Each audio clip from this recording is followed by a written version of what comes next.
Global shares delivered a robust 3.5% positive return for March, and there were a couple of key factors supporting global share markets.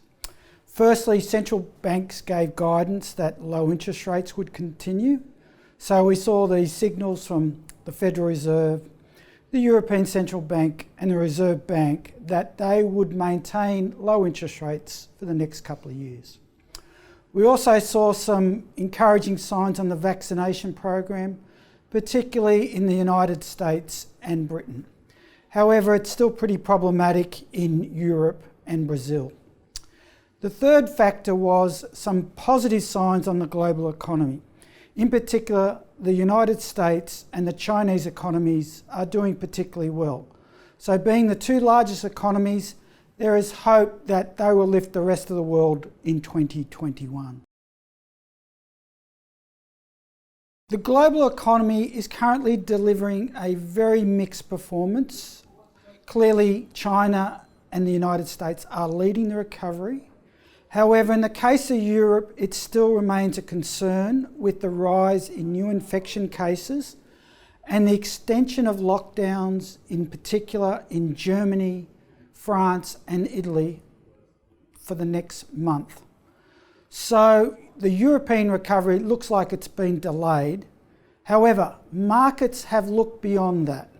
So if we look at March itself, European shares actually led the charge with a plus 8% return for March. By comparison, Wall Street only delivered a 4% return. So essentially, Europe is playing catch up to the United States given the very robust performance we had on Wall Street in 2020. Australian shares delivered a solid return but didn't keep up the pace with the global share market. So Australian shares delivered around 2.3% for March, and that was led by a couple of key sectors, in particular consumer discretionary, utilities and the communication sector delivered a solid plus 6% return in March. So they were driven by hopes that the consumer is in a much better place with lower loan deferrals, higher consumer sentiment and strong gains in employment.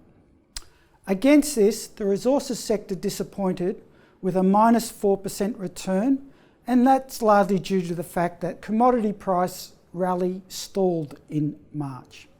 We also saw the information technology sector deliver a negative minus 3% return, but you have to bear in mind the information technology sector has been up 85% over the past year, so this is really a consolidation. The Australian economy seems to be travelling particularly well currently. So the February data for employment showed a 90,000 gain in jobs and the unemployment rate coming down to 5.8%.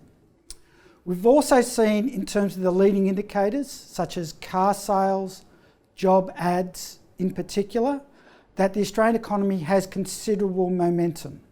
So it looks like the Australian economy is going to deliver plus 4% growth in 2021, which is a much better performance than the minus 2.5% negative growth that we had in 2020.